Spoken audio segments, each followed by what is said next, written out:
Hey y'all. So I believe I am live now. I am going to give people just a few minutes to come into the room. Happy Tuesday. As you guys may already know, I have been missing in action for a couple of weeks here as I was taking a break to resolve. As you guys see, I am newly a brace face. So that's been a bit of a hurdle for me, just trying to get used to. As you can see here, that now I'm like stuttering over some of my words and stuff like that. Um, but anyway, as you guys come into the room, let me know that you are coming into the room. I just briefly want to talk about some things tonight and kind of get back on track to doing my Tuesday lives. So tonight we're going to talk about, first of all, there is a big fuss about this senator, Rhode Island Senator Tiara Mack, okay, who is receiving backlash for her recent twerking. As y'all are coming into the room, let me know you're coming into the room. Hey y'all, it's been quite a while, but I'm back. And so also I've seen too, and y'all will definitely let me know in the comments, but I believed I've also resolved both my mic and connection issues. So I'm super excited about that because it was kind of bugging me. But anyway, I think I've resolved that and we can move forward since then. So, hi the ticket. All right, but anyway, let's get back to this senator because I'm pretty sure that you guys have already seen this. And I really just want to kind of talk about politics, particularly as it relates to the Black community, as before we're going to be going into midterms. Hey, Edward, missed you guys too. So let's go ahead and take a look at this. And let's see if this will share. Oh, here we go.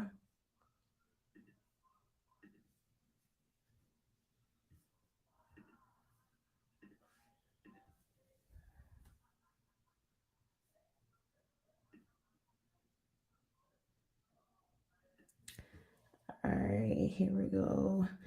So this is the only clip that I could find that it was censored. And somehow that's like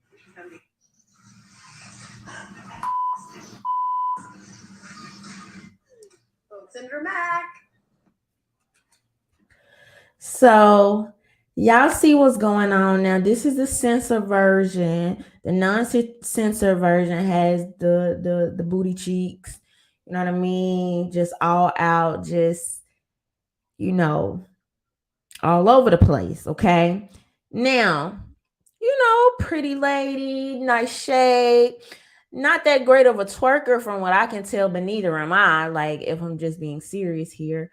But you obviously trying to get attention, and that's clearly what you've gotten. So now this is going viral on both Twitter and Instagram, probably TikTok too. TikTok usually like is censoring or blocking me off there from time to time. So I'm like barely over there. But y'all can see this here, what's going on, and people are talking about it. And of course, her response is she comes in, almost like playing the victim of, oh, well, why won't you guys cover my other stuff? And I do this and I do that. And I do agree with the news, and people tend to take notice of more like salacious, attention grabbing headlines, but this worked. This was obviously what she wanted, and now we're here talking about it. So I was looking for different articles about it, and I came across this News One article that I thought was particularly ridiculous. But before we read that, let's just take a look at some of the comments on the shade room. So she said, "Dang, twerking upside down really makes the conservative, unhinged internet accounts pop off on a Monday." Now, someone said Abigail, the elegant black woman, said, "Do black women want to be taken seriously? If so, why do we have black women who show off their bodies, use vulgar language, and sexualize everything as our representation in the media? Where are the women of elegance and grace?" The plainest Jane said, "Not only is Rhode Island Senator Tiara Mack twerking for votes, but she's also pushing a sex ed bill to teach 6 to 12th grade students how to masturbate by adding comprehensive pleasure-based sex to school curriculums." And let me just put extra emphasis on that, because I hate when I talk about this topic or this concept often and people be like, "Who's doing that? Where does that exist? Where is that happening?" It's absolutely happening. Okay, it is absolutely happening. And it's been happening in California for quite a while, and I was even covering like that years ago. Tariq Nasheed, this is Rhode Island Senator Tiara Mack, who the white Democrats brag about being the first openly LGBTQ black person elected to the Rhode Island Senate. She is twerking for votes. Hey, Democrats, please don't give Cory Booker any ideas. And so these are some of the comments that's being made on Shade Room, and overwhelmingly, and I want to say surprisingly, but it's actually not surprising when you're paying attention to what people are saying versus what the headlines or the politicians or the celebrities or the blue checks are telling you people are saying. That's very much two different issues, and we really need to remember that going into midterms, because a lot of people are going to come out in droves saying, "Oh, we speak on behalf of this demographic, we speak on behalf of this group," and the whole time the group is saying something, very much either opposite, or I would say at least at the minimum not a monolith. Okay, so you have many people, if you go through the comments, they just think it's too much. They think it's lacking decorum. Um, you know, and a lot of people just think it's overboard. And so I was reading this article, and hey to everybody who's coming into the room. So this is state senator of Rhode Island, Tiara Mack, and she is going viral on both Twitter and Instagram for twerking, which I would say, don't act like it was just about twerking. It's very much so about the twerking and then turn around and saying, "Vote for me."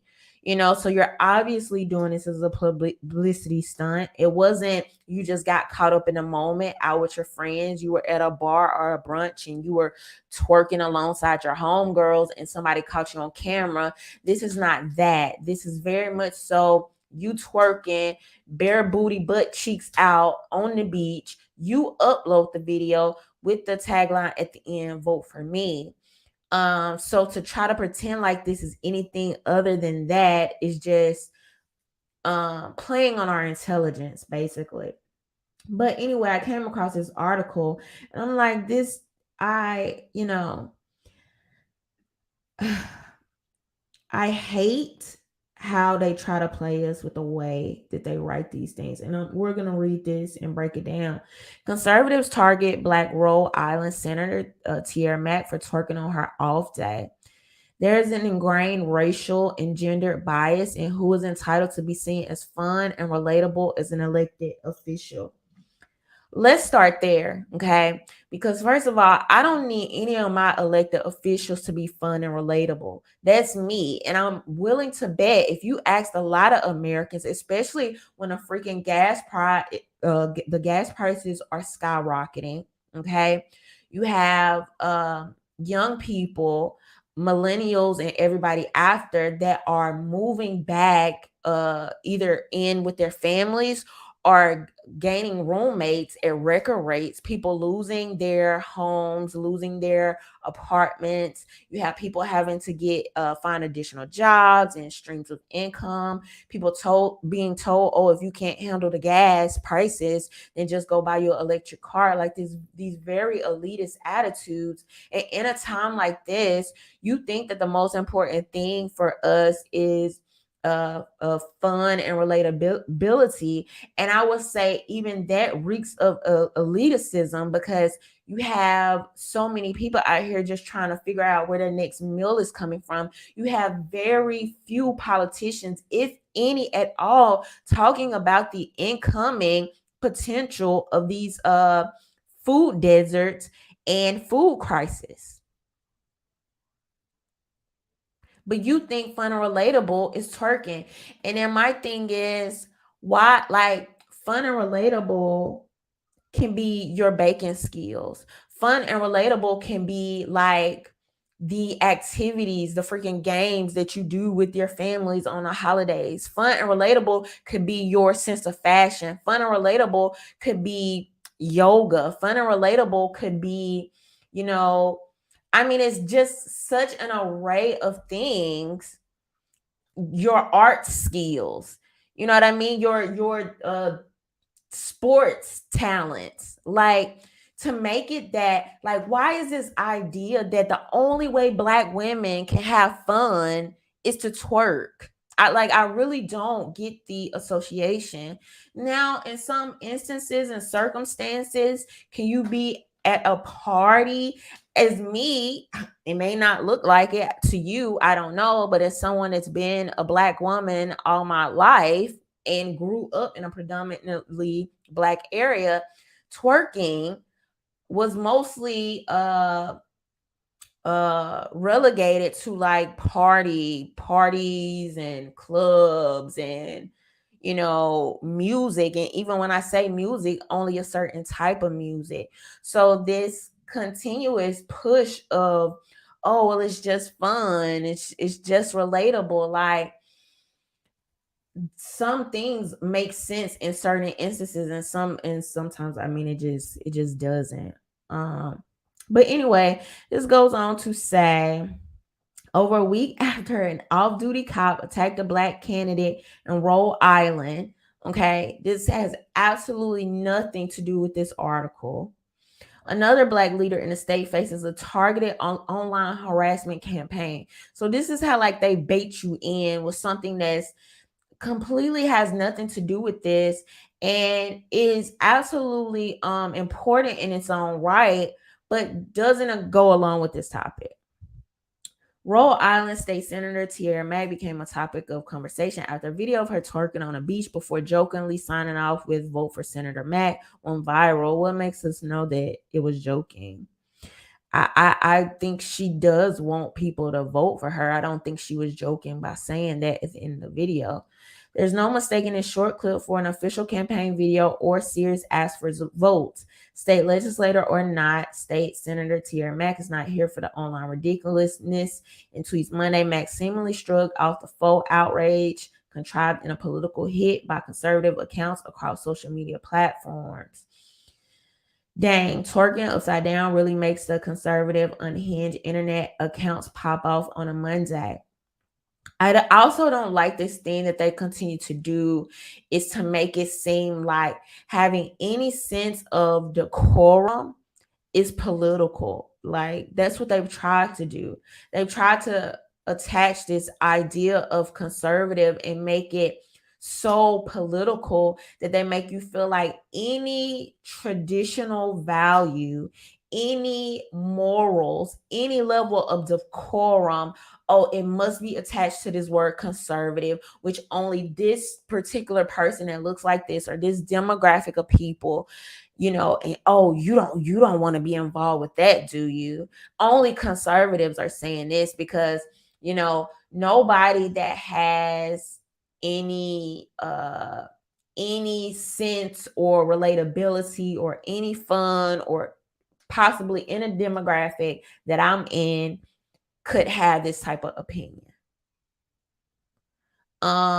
And it's very much so, it reminds me of the what's her name, AOC, when she goes, oh, ignore this, conservatives just want to date me, Republicans just want to date me. It's becoming this thing where, and I'm not gonna say, it's just women, I can't say that, but it's this noticeable thing that people are doing now, that instead of taking responsibility for their actions, or at the very least stand on topic, right? They try to put in all this mumbo jumbo to divert attention from what we're here to talk about in the first place. Oh, only these people have a problem with what I'm doing. When if you go through the Shade Room comments, you will see that people that I wouldn't necessarily call most of these people conservative still have somewhat of a problem with this. And we have to remember, it comes also on the hinges of get your booty to the polls. Okay. I don't know if you guys remember that, but I also covered that topic as well.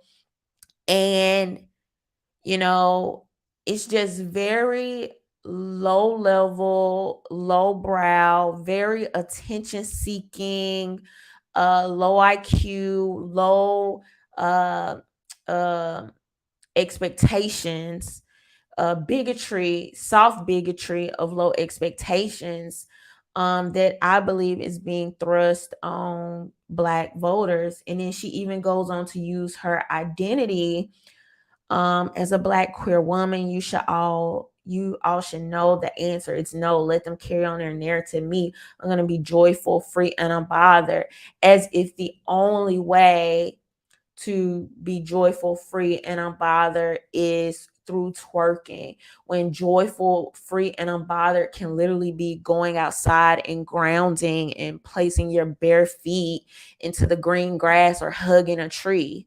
I mean, that also could be joyful, free, and unbothered. And something that's so important, that we, and I'm not going to finish reading this article, but the whole idea is shame on us for even seeing a problem with this. But if we can't see how these things are uh particularly I can't even think of the word I'm trying to say. It's like particularly thrust, for lack of a better term, right now at this very moment, thrust upon Black voters and a Black demographic, as if we are just accepting of anything, as if anything goes. They continue pushing these boundaries, right? That we just have to accept anything. And she even goes on to bring up, oh, well, I have these degrees and I'm a senator and my career is doing this and doing that. That's why it makes so much even more sense for people of a certain status to have a certain level of decorum. I don't know about you, but I don't want to see my state senator acting like the local stripper. I feel as that's a fair ask. I don't feel like that's too much. And even then, so if you must act like a stripper, it would make sense to do it in an appropriate setting where that makes sense, not tying that into a low brow attempt at getting some attention seeking voting, people to vote for you.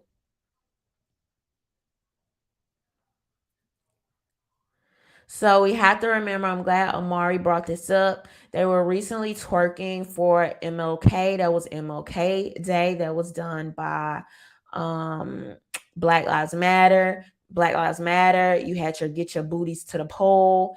And now you have this, okay?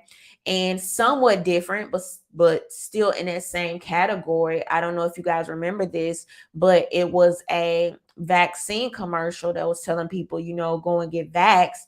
But the guy was like a neighborhood street drug dealer. And he's telling people, yeah, I got to stay safe while I'm out here basically selling drugs out of the back of my trunk. Like, these are the things that we've resorted to in a ways that we're talking to Black people.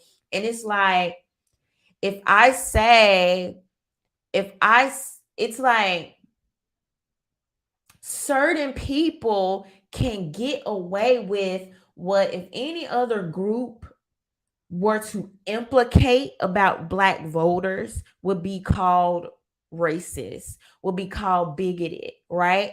But then when these other people do it, and we know that you, I mean, regardless of what you're saying, you in cahoots, y'all kind of working for the same teams. All of you guys kind of see yourself as a step above the citizenry. Okay, most of you do. It's a very elitist attitude that comes from not all but a lot of politicians, and this idea that they can talk to or uh handle voters, particularly black voters, in such a way. Ryan said Juvenile vaxxed that A up.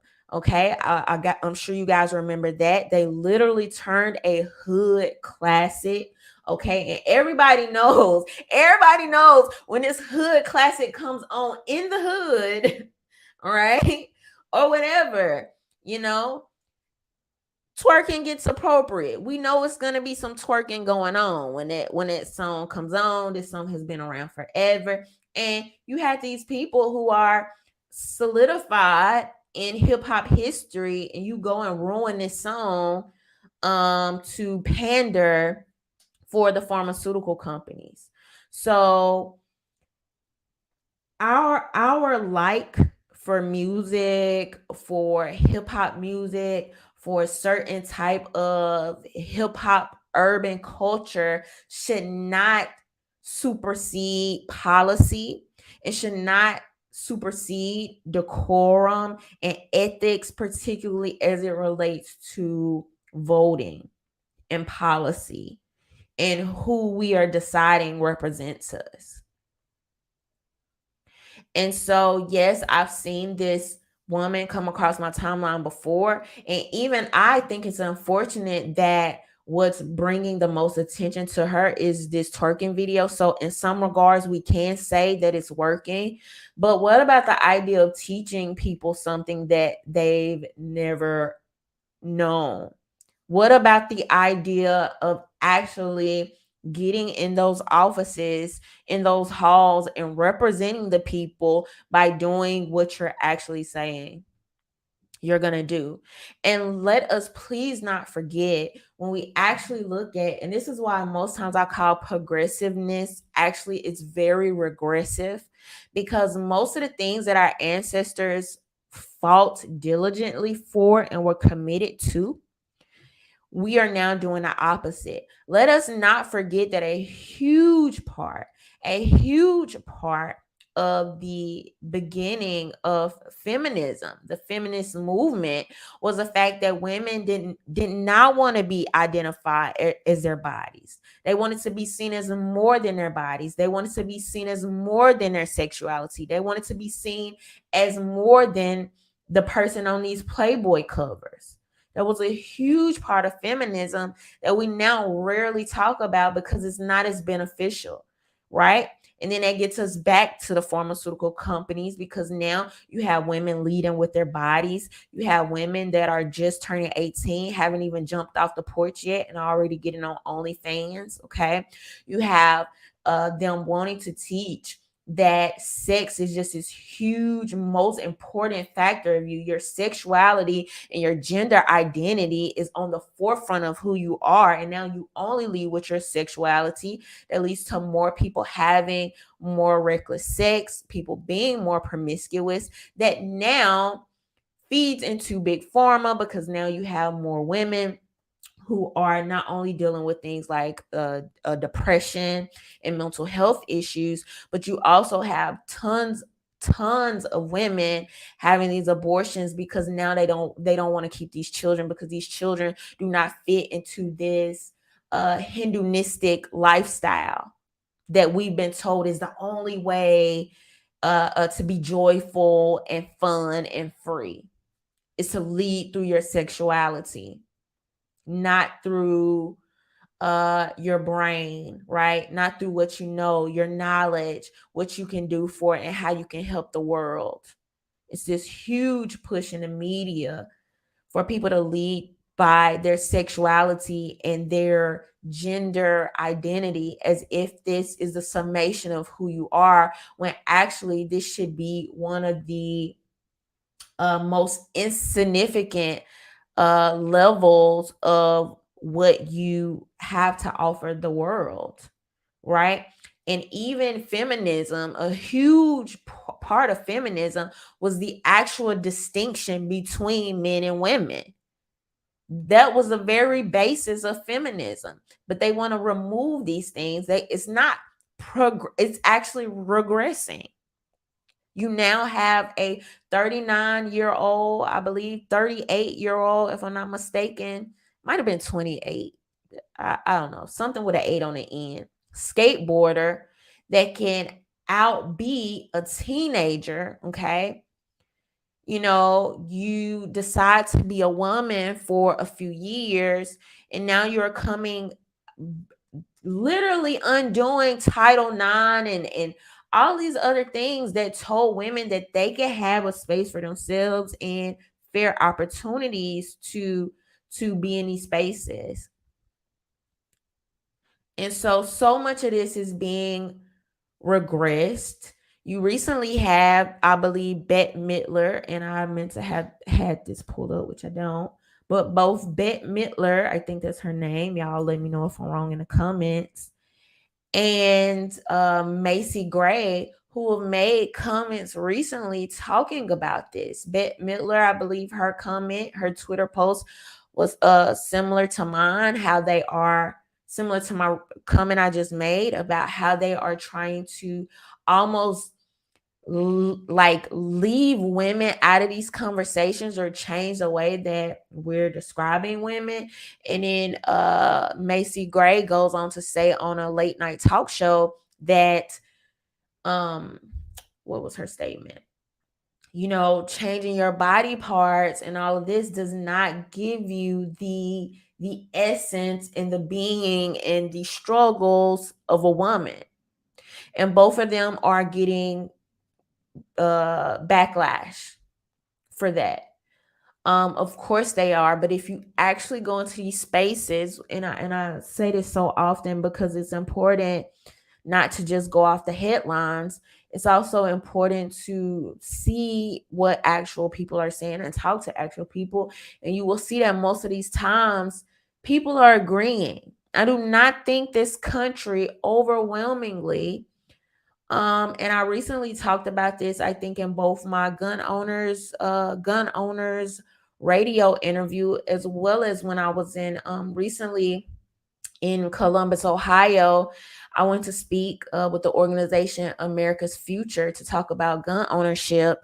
And I was just talking about most of the times, if you just talk to just regular everyday people, this idea that people are so far left or so far right, I just do not think is the truth. And I think it's an agenda behind that. I absolutely think it's an agenda behind that even goes well beyond just the division aspect of it.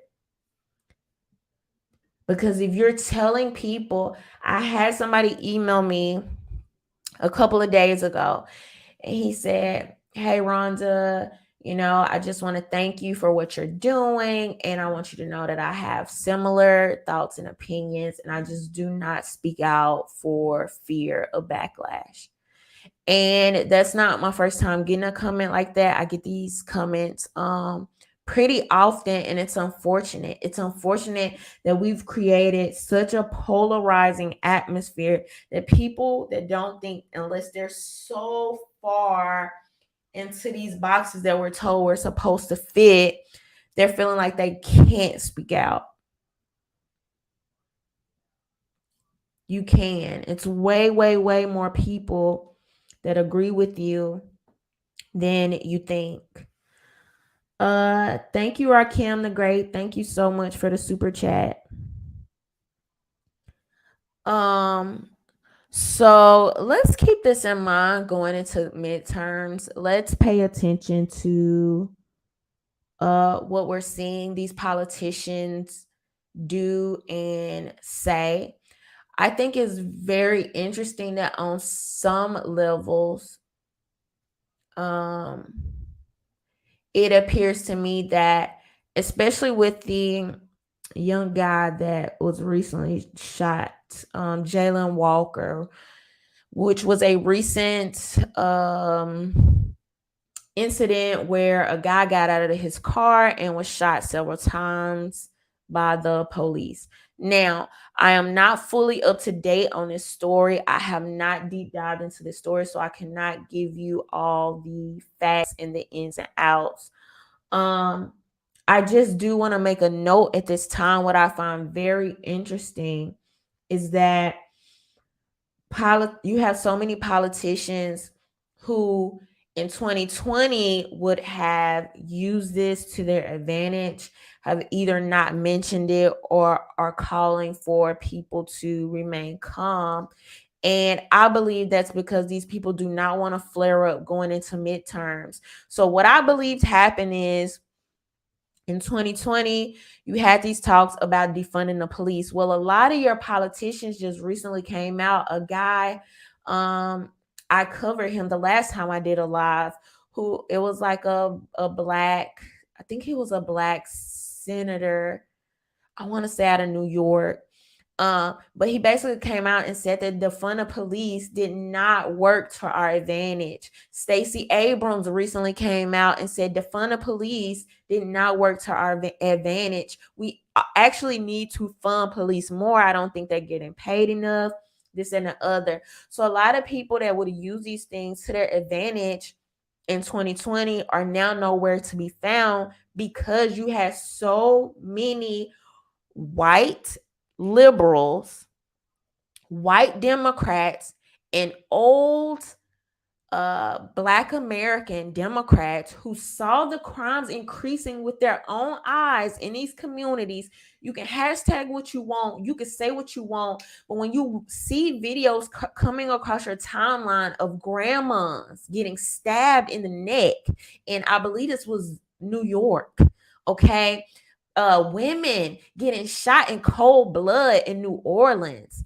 You have people getting shot in the streets. Like, you have these kids going into these streets just doing these ridiculous crimes of I mean, I don't even know what kind of crimes they are. You had I believe it was an old black pastor that was recently shot or stabbed to death as he was walking down the streets.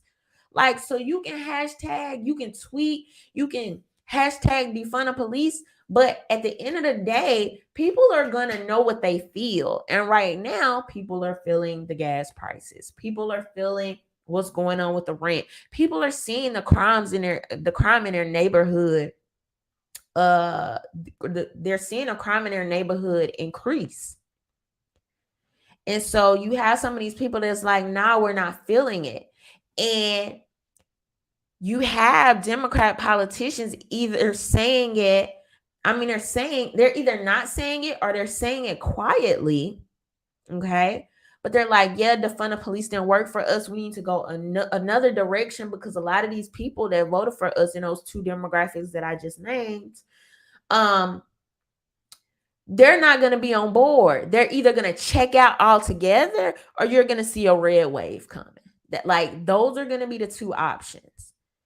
And so they reeled all the way back on that. If you go look at Biden's what the federal government has been sending to these local police departments, even if you look at some of these videos at these abortion protests where these women are being slammed into the concrete, okay, by these police, and it's people barely talking about it, but you can find it on Twitter, and this is happening in Biden's America, but they're not going to talk about this like they would have in 2020 under a Trump. But when I said all of this, when I told people that defund the police was not a long-term strategy, when I told them that this was actually not a real platform of any of the Democrats, other than mostly maybe like some of your local level, councilmen, state senators, and things like that, and maybe a very, very few of your senators, but that was something that people caught wind of, and they said, oh, well, this has legs, this has momentum, we'll just use it to our benefit. And I said, not only did that not make sense because it was going to hurt them in the long run, but people are going to go with the hashtag you're saying. You could tell people all day, oh, well, it doesn't really mean this, it really means that. People are going to go with the hashtags. People are going to go with the taglines, the titles. That's what they're going to remember. And that's what happened. And that's why you now have Kamala Harris. We haven't seen her. Biden is hiding, at least on some of these things. And so we're gonna see as the midterms come up, but just keep that in mind, y'all. Just keep that in mind, because they just treat us like we're a very low intelligence, hot sauce in my bag. If you don't vote for me, you ain't black. When people are very much facing real financial issues right now. Like, I need people to get through their head. We are looking at potential food shortages. We've been talking about this over here for years. We are forward thinkers. We try as much as possible not to be reactionary. If you've been here and you've been rocking with me, you've been storing up on food for at least 2 years now. At least 2 years. That's how long we've been talking about this. So, but moving on, let's talk about what recently happened in the Supreme Court. And let's talk about how New York is responding to this and the potential of what could happen with this. So, if you guys didn't know, what you should have heard, because this is top tier news of what's happening right now. This is a landmark decision in a 6-3 Supreme Court ruling, okay, written by Justice Clarence Thomas, that the right to bear arms extends outside of your home. Okay. So this is a big deal. I haven't completed reading the entire ruling, but when I tell y'all this ruling has like some bars, like some legit, how this was written and what was included is so important. I guess even more important to me because of work that I do and what I've been talking about so long, particularly as the Second Amendment as it relates to the historical aspect of in these May issue states. I've often talked about how these May issue states, you have to prove a proper cause. You have to prove you're worthy of your Second Amendment. You have to prove why you are just as important as a celebrity, a politician, or someone with a lot of money. You have to prove why you're deserving of protecting yourself, your family, your home, and your community. This has always been problematic. I've often talked about this with May issue states. Imagine having to prove to the people that we saw choke out Eric Garner on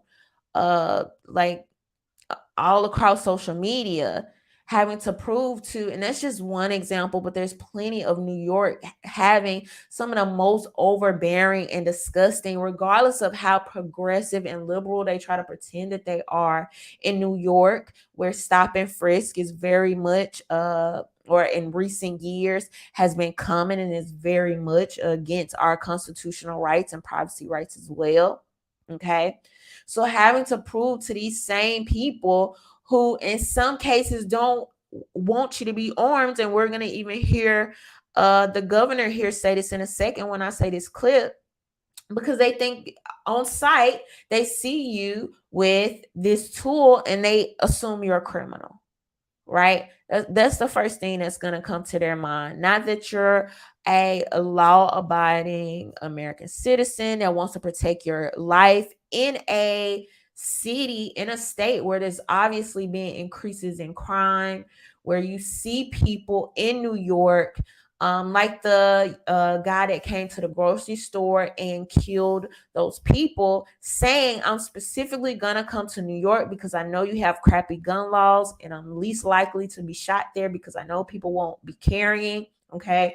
You have someone that comes onto the subway train and if I remember correctly, was stabbing. I can't even remember if it was stabbing or shooting. I want to say potentially stabbing several people, and no one there was able to stop the threat before this guy got away because of these law-abiding citizens uh, not having the permission from the government to protect their lives. You see videos weekly coming out in New York of people being harassed, being assaulted on these subways, on these trains, and other people just sitting there like sitting ducks, like watching it happen. And it's like they're zoning out. It's almost as if people have been coerced, manipulated, or MK Ultra, I don't know, into like not responding to seeing people being assaulted right in front of them. And so for the longest time, even with all of these things going on, New York says you have to prove to us that you are worthy of being able to protect your life. And anyway, so in this ruling, Clarence Thomas mentions the historically racist and sexist components of gun control. Even when we look at, I talk about this often. Martin Luther King was a person that applied for a gun license in a May issue state and was denied. Of course, they're going to deny him. Why wouldn't you? Of course, you're going to think that this person that you've treated lower than low, that you've spat at, that you've attempted to kill him and his family and firebomb and sick dogs on, of course, you're not going to think this person has proper cause to defend themselves against you. Of course not. And so if we could see that happen during the civil rights movement, why is that? And we know the racist component of that. Why is that something we will want to carry on into the future? It doesn't make sense. It's also regressive. And so these May issue laws have always been a problem. Okay, they pick and choose the winners and the losers. You have the government decides who they feel like is the best. It's very elitist. It's very elitist. Okay, and we also know that if you actually look, if anybody needs and deserves a right to protect their lives, it's often people that are left, unfortunately, in these poorer neighborhoods that are looking at the potential for the most violence and crime. And do you think just because people aren't rich, their life doesn't matter? They don't deserve to protect their lives? That's absurd. That's absurd. And I've never been under the presumption. I don't believe that politicians and celebrities are better or more important or more moral than me. I just don't. Now, you may believe that, they may believe that, and you have the absolute right to do so, but I don't, and neither do I care, and neither would I stop you from neither would I let you stop me from defending my life because of your beliefs. You have the right to live, so do I. So this is basically what this ruling said. This is basically what Clarence Thomas went on to say. He even mentioned Dred Scott, as you know, super important case as well, historical case where you had a former slave that sued for his freedom. And Clarence Thomas brought this up to say that once a person has full citizenship, it is no, oh, well, you may part-time or halfway get your constitutional and human rights. You may halfway kind of get freedom of speech. You may halfway, I mean, you get to maybe defending yourself in your house if you can prove you are worthy of defending yourself in your home, but outside of your home, you're absolutely not worthy of defending your life. You may get freedom of speech, maybe a little bit, maybe today, maybe not really. No, I am full human. I have full citizenship. I want my full constitutional rights. And so he mentioned that Dred Scott case, which is really important. He also brought up Isaiah Thomas and his family, talking about how his mom raised several kids. I think it was between 7 to 9 kids or something in Chicago, in one of the more dangerous parts of Chicago. I can't remember what year this was, and I don't want to make Isaiah Thomas out to be way older than he may be. But several years ago, and she was raising these children and wanted her sons to take a different path. This was somebody that wasn't rich, but just because I am like, these are my circumstances, I can't protect my family. I can't want my family to go a different path just because I am in this neighborhood. That means that I'm a criminal. It makes me think of something Tupac said when he said, he said something very similar. Just because I have a gun, like does that mean I'm a criminal? Like, we live next door to the criminals, and that doesn't make me one, right? So anyway, just brings that to mind. But going back to this Isaiah Thomas, his mom wanted to protect them and keep them kind of like away from, protect them from gang violence, kind of keep them away from gang culture, and kind of steering them into commitment and dedicated to sports, and making sure their heads were in the books and making sure her family is protected. And he also brought up this, which I think is very important and very relevant. And I'm surprised that way more people haven't been talking about these things, as it potentially relates to, particularly relates to Black history, American history, civil rights history, particularly when you have people like a Joy Behar, who will go on and to say, oh, well, you let Black people get guns in this country and you're going to see more gun laws than ever. But then when Clarence Thomas, a Black Supreme Court justice, echoes that and say, nah, we're going to do the opposite, this is actually unconstitutional, it's a problem. It's a problem. It's problematic. But now you just said that it was racist, but now you're not standing on the side of the anti-racist decision. So anyway, but we'll talk a little bit about that more another day. But I think it's insane that we aren't talking about how big of a deal this is and how monumental it is. And of course, they're not going to let it rest. Okay. They're not going to let it rest. They have a point to prove. Now, New York wants to go on and implement all of these gun control measures. The governor wants to use judges, lawyers, to find constitutional ways to get around this. So we're going to read this article, and then I'm going to also show you guys a clip of what she's saying. Let's look at the clip first.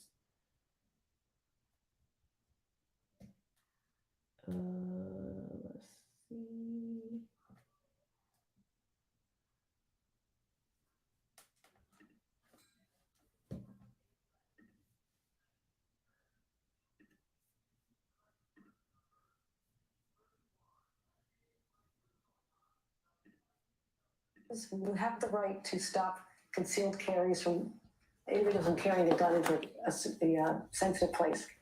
I'm going to define those sensitive places.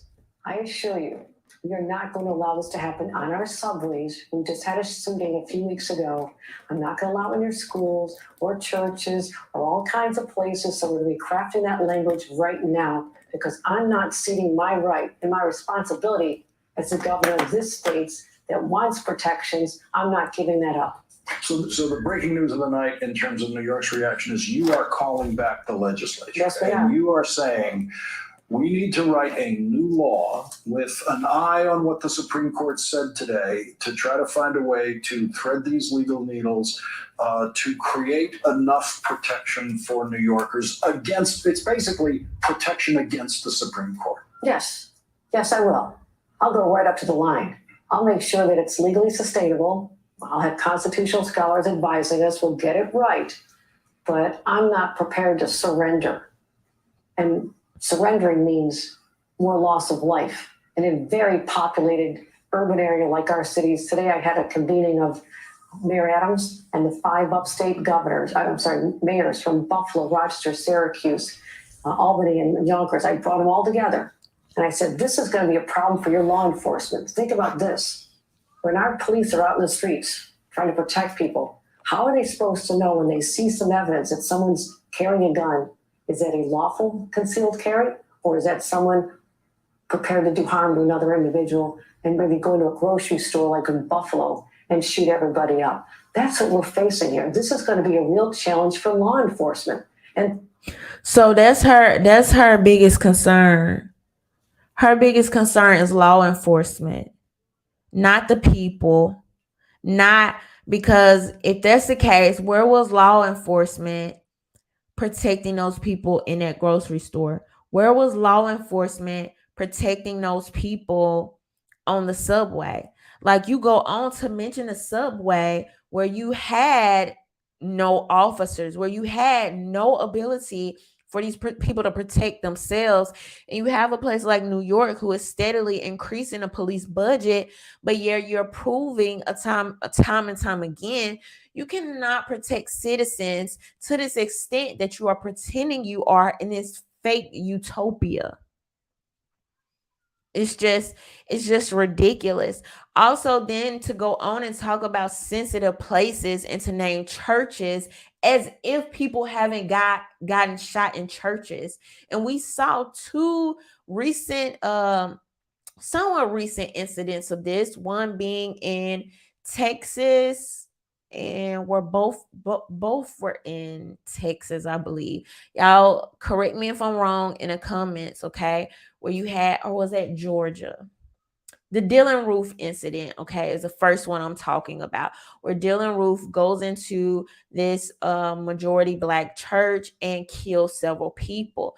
And it was maybe months after that where a shooter went into I believe this church was in Texas, a majority white church, and a parishioner there was able to stop the threat immediately before this man was able to go into this church and kill, several people. So if we're comparing just those 2 things, this is an example of, otherwise you're just a sitting duck. You're waiting on their calling the police. And don't get me wrong, that may be a-okay. They told me that's the white supremacist symbol, so I can't do that. That may be a-okay for some people. It's not a-okay for many. It's not a-okay for me. I just do not have the time with it taking about 8 minutes on average across the country for police to respond to certain things. But when we see this guy walk into this church, where I said I believe it was in Texas, and the church member is able to put him down in seconds before he is able to go on killing 9 to however many more of their church members. Like, I don't know what more proof people need, because as soon as something happens like this, you're calling the person with the gun. I mean, that's just actually what's happening. There's no denying that. That's what you're doing. When these people show up, if your life is in danger, you're calling the person with the gun. And now the person with the gun, now you still have to rely on this person's ability, their timing, without wondering if their biases come into play and all these other things.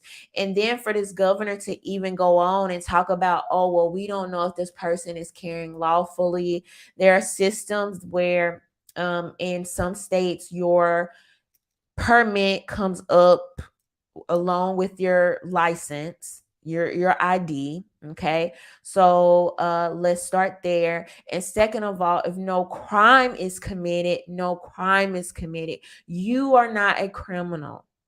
Okay, you are a citizen exercising your Second Amendment rights. And for them to continue to try to lump us in with citizens is problematic. The highest, and if you have a problem with anything that I'm saying, you should ask yourself, what police, judges, governors, Supreme Court justices, these people are actually, their highest level is supposed to be protecting constitutional and human rights. That's actually like their first job. That's supposed to be their most important job. Not protecting police officers' feelings, not how they want to feel about you carrying. And that's another thing. We need to destigmatize this anyway, especially particularly in certain states and cities. We need to destigmatize that you have to have a reason, right? Even Clarence Thomas said this, the point of proving proper cause beyond the Second Amendment says right here. This is it, the end. Like, who are you that I have to prove to you why I'm worthy of defending my life? And so they go on to say now they're going to require social media info for a permit.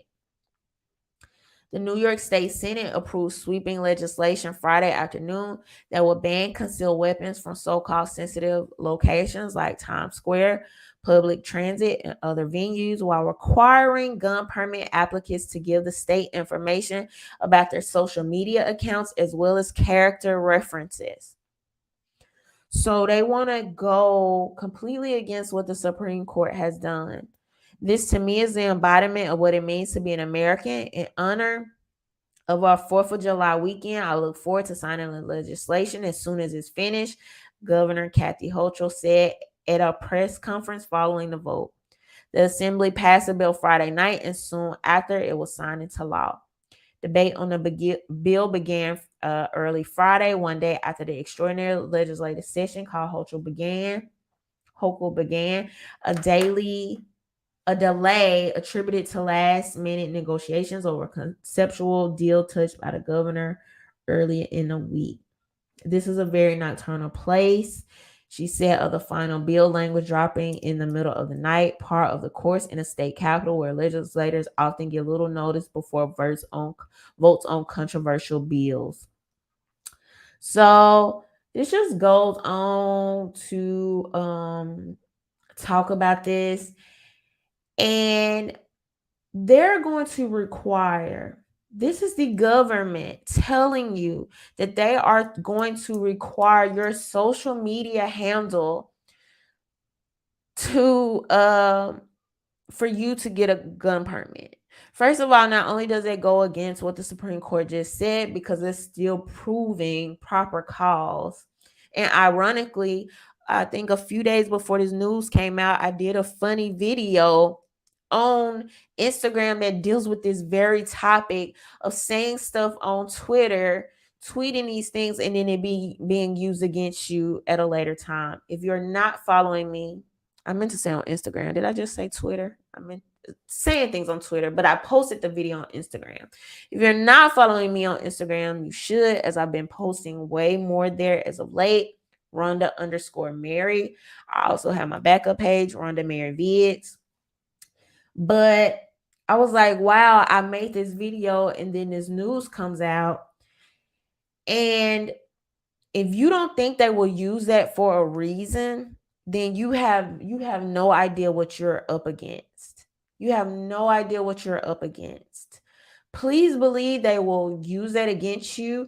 And also, this is just another push for what they're going to be doing with this social credit score. Slowly and slowly, regardless of how people want to maybe try to ignore it, maybe not think that it's a thing, okay? You have active government officials coming out saying that on campaign days, when they are taking some of the most donations, Google is basically almost blocking access to their websites and their site links. You recently had, and this is a little different, but this is going to tell you how some of these corporations are going to be working together.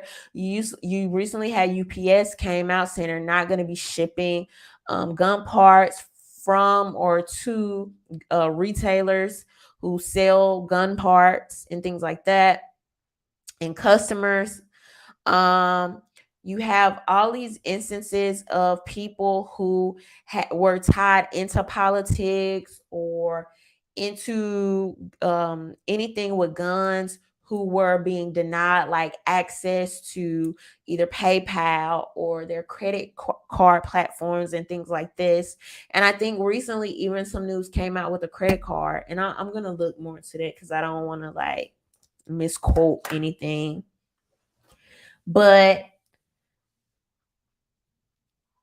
this is very much coming a political game, because as soon as you are becoming political opposition, you say something they don't like, you say something that could even somewhat, they could pretend could be used as a threat, they could use that to deny you a license, make a off-color joke, even this thing where you've been seeing in the UK. This hasn't happened here much lately, but it's definitely happening in the UK, where the police are showing up at people's door because you're denying people their rights if you are misgendering them, right?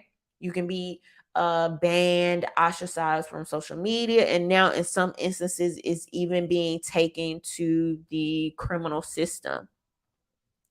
And so we are not too far from these things at the rate that things are being pushed. It's absolutely no reason you should be denied your rights for something that you are saying on social media. And if you are saying something on social media that is a actual threat, you're threatening to physically assault someone, to be violent, if you are actually harassing someone and things like this, these are things that should be flagged anyway, specifically as own it as these social media sites try to pretend that they are, right? So these are things that should be flagged anyway, and these are things that I don't think that anybody think, well, I'm not gonna say anybody, but most decent and moral people don't believe that you should be just like I don't think you should be able to just go out and be assaulting people or saying you're gonna do acts of violence towards them. I think that goes into the social media space as well. And if you can prove that people are doing those things, that is a much different claim for the fact that some of us have concerns that this could turn political. Oh, you're at a anti-vax rally. Oh, you're, that's anti-American. That's anti-government official. That's anti-science. And we have reason to believe that you are super right wing, or you believe that your freedom supersedes public policy. We don't think you should be armed with that mentality. You said screw the pharmaceuticals and death to the pharmaceuticals. We don't think you should be armed with that type of mentality. So this could extend to so much. That's just one example, right? And so we're going to continue to see this, how they're going to try to use social media, against us. You have to be, or at least some people have to be careful of what you're saying. For me and some others, YouTubers, political commentators, we've had to fight with getting pages banned. Now about on my third Twitter, which even that I had to, it was like basically a dead account an account that was never used, that was way old. and I just had to use that. So those things are happening. They know that a lot of commentators and YouTubers who get some type of income selling products, whatever. And so they also use these banning and censoring techniques to demotivate people and things like that, right? So it's a very real thing. This whole, oh, we got to see your social media to know what you're doing, to know if you're capable of this. If these people are already on their jobs and doing what they're saying they're doing, instead of, and you're actually, like, a lot of times, let's not forget the FBI knows about these people that are doing these shootings. And it just goes under the radar. A lot of times these people are on psychotropic drugs. The big pharma company, they want to make it so you can sue. Okay. And they want you to be able to sue the gun manufacturers. But what about suing these pharmaceutical companies who are having these children on these drugs since they are basically able to talk, able to walk? They're telling us that because young boys are being young boys and are hyper and active, that it must be something wrong with them. They're misdiagnosing so many of these young children. They are incentivizing poor mothers and mothers of low income to put their children on these drugs. Okay, something that's rarely talked about. And you put that on top of what's been happening with the vaccines. Okay, a story recently came out today that said that they don't even have hope any longer that the vaccine is pretty much doing anything, possibly helping with death.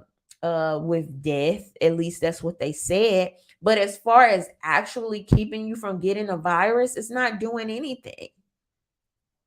And so to me, it seems like every time we turn around, the pharmaceutical companies and the big tech is working in cahoots with the government to continue to expand what they're allowed to do, to continue to expand their rights as corporations, while continuing to try to minimize the rights of citizens, because we are non-essential. We don't deserve the right to decide what goes in our bodies, nor do we deserve the rights to protect our bodies. We have to sit around and wait on a government that has proven time and time again that they cannot be trusted. So this is very problematic. It's something to note. I hope that New York gets the pants sued off of them. The unfortunate part about this is that another thing is all of this, regardless of how awful they are, falls back on the taxpayers. And this is a very horrid time for things to fall back on the taxpayers with everything we're already facing with the incoming financial crisis. So, these are things to think about. These are things to note. And why it's important to note, some people will watch my channel and they will say, oh, this seems like such not a big deal. Oh, it doesn't seem that bad. The thing is, when we are not paying attention to these things, over time, they just continue to expand. It just continues to become normal. All it took was one get your booties to the pole twerking video, and now we got senators twerking. All it took was a few way left, I call them alt left people, to be like, oh, it's no difference between a man and a woman. And now it's literally creeping years ago. And now, and it seems like a blink of an eye, but they've been working at this for years. And now we have it creeping into our sports. Now we have it affecting young girls. Now that's also Another part that's tied into the pharmaceutical companies, when you're telling these kids that think they're hipster and they're cool for changing their gender and being all on these different type of meds, also benefited the pharmaceutical companies. I mean, the pharmaceutical companies at this point are the mafia. It's almost like they have their hand in every single, when you think of all of the main issues affecting public policy, whether we're talking about guns, whether we're talking about transitioning children and gender identity, whether we're talking about vaccines, it's like all of these things, some kind of way, have some kind of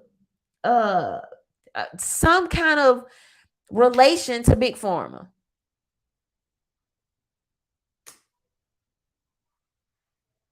Very important to note. Abortions.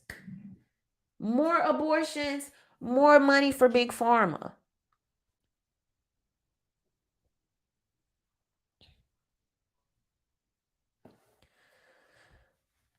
It's like nobody wants to actually address the mental health component, and especially not doing it in a holistic way. All they want to do is drug you up. Don't feel like your body looks like what you feel like in the inside, drug you up. Your kid too active, drug you up. You healthy and could very much get over COVID, doesn't matter, drug you up.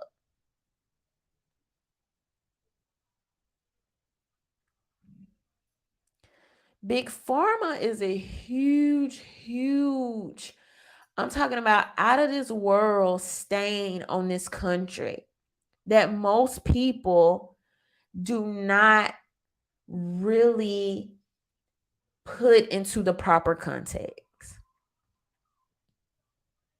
And if some of these politicians had to wear jackets like race car drivers with all of the pharmaceutical companies that are donating to their campaigns or lobbying on their behalf, I think it would tell us so much more about the state of this country.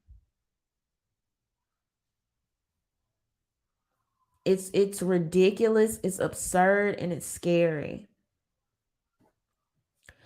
Thank you, Bruce. Bruce, the boss with the $9.99 super chat, said Dems wouldn't be able to pull off their liberal world order without an armed population. If another armed Black Panther Party emerged, watch the laws come flooding down. Well, the first part of this statement is absolutely correct. The second part of this statement, I'm hoping, does not turn out to be correct and we can ward off. And if it starts with the Supreme Court like it should, who are actually the ones that interpret the Constitution based on other landmark cases, based on history and all these other things, as we saw in 2020, you had the numbers increase 58% for new Black gun owners. And with that, yes, you have a lot of gun laws being introduced, but you also have the Supreme Court saying, no, we're not feeling that. And just like this Dred Scott case, we very much want access to all of our rights for citizens.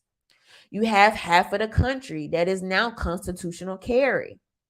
So, don't ever think that you still have some people very much fighting to make sure that that is not the case. And I hope it turns up to not be the case. But yeah, it's not coming to me who went on, I believe it was even CNN, and said that they are trying to fulfill this liberal world order.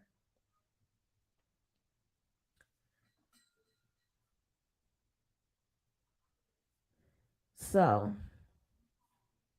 hopefully,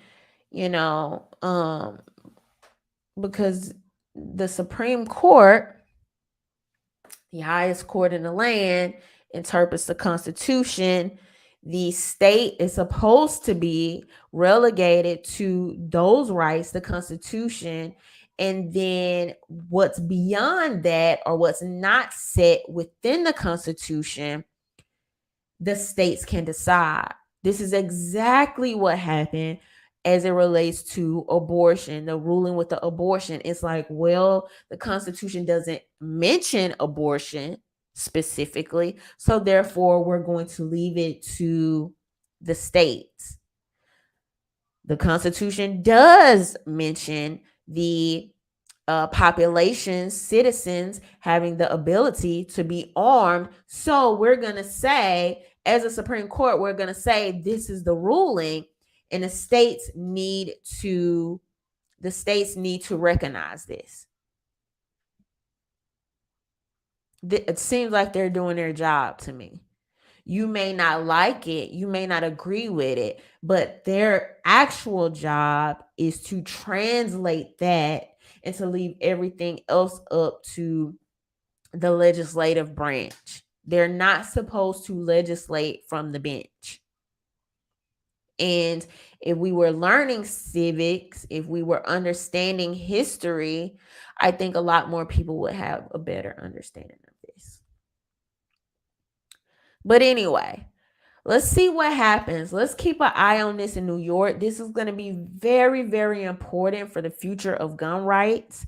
You have other states that are going to follow what happens in New York. These other states that were made issue, they're going to be following in the footsteps of New York to see if New York sees how much they can get away with. These other states will try to see how much they can get away with. So let's see how far they try to push this social media thing. I'm thinking some lawsuits are going to be coming, but even as we see with this recent Supreme Court decision, some of these lawsuits can take time to really build and come to fruition. So we'll see. It's going to be interesting to see which way things go. Thank you to everyone that super chatted tonight. Thank you to everyone that joined after my little bit of a hiatus there. If you're not subscribed, make sure you go ahead and subscribe to this channel. Also, follow me over at on Twitter at I am RhondaMary, Instagram Rhonda_Mary. Follow me over on those platforms so we can stay in touch. If you would like to purchase merch or support this channel, you can do so by going to RhondaMary.com. And we will be talking soon. Have a good night. Bye.